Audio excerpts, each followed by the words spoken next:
In 1967, a scientist put a dog in a box. The dog received a small shock. It tried to escape. It couldn't. Again and again and again until it stopped trying. Then the scientist opened the door. The dog didn't move. It just lay there, accepting the pain, even though the exit was right in front of it. That dog is you, and I'm going to show you exactly where they built your box.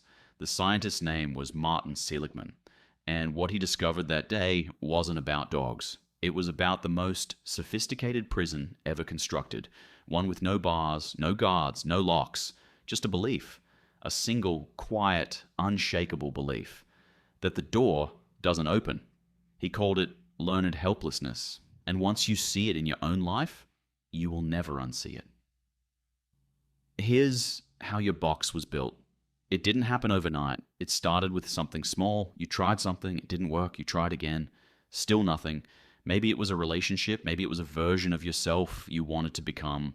Maybe it was a dream you kept reaching for until one day your hand just stopped reaching. Not because the door locked, because your mind made a decision. Quietly, permanently, without asking you. It decided, this is not possible for me. And that decision is the box. Here's the part that should disturb you. The dogs in Seligman's experiment weren't broken. Their legs worked perfectly. The barrier was low. Any dog could clear it easily. The shock stopped the moment they jumped. Everything they needed was right there. But they had been trained, not by chains, but by repeated failure, to believe that movement was pointless. So they stopped moving. And your mind works exactly the same way. One relationship ends badly, and your mind doesn't just learn that relationship failed, it generalizes. All love ends this way. All people leave eventually. Don't try again. One career falls apart, and your mind doesn't just learn that job didn't work. It concludes, you were never capable to begin with. Stop reaching. One locked door. And your mind builds an entire prison around you. Room after room after room. All from a single moment you couldn't escape. And the darkest part? You can't see the box from inside it. Because a belief you've had long enough doesn't feel like a belief anymore. It feels like reality. I'm just not that kind of person. That's not how my life works. I already know how this ends. Those aren't facts. Those are the walls. And you painted them yourself. With every failure you decided was permanent. But here's what Seligman did next. He walked into the box. He didn't lecture the dogs. He didn't motivate them. He didn't wait for them to feel ready. He simply guided them physically, gently over the barrier. Once, just once. And the dogs discovered something their minds had buried. That their legs still worked. That the barrier was low. That the shock stopped the moment they crossed it. One real experience of escape was enough to crack the belief. Not destroy it overnight, just crack it. And through that crack, everything changed. This is the psychology of escape, not motivation, not a mindset shift, not positive thinking. One move in the direction you've decided is impossible. Not a giant leap, not a life overhaul, just one jump.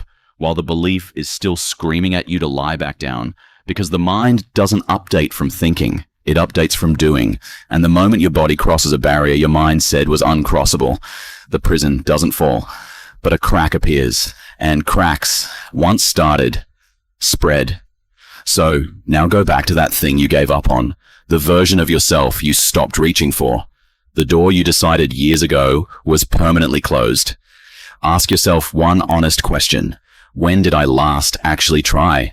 Not thought about trying, not planned to try someday, actually moved toward it. Because there is a real chance, an uncomfortable, quietly terrifying chance, that the barrier is still low, that your legs still work, that the door you've been sitting in front of was never locked from the outside. You locked it with one decision in one moment when something didn't work and your mind decided it never would. The box is real, the pain was real, but the lock was never on the door. It was in the belief.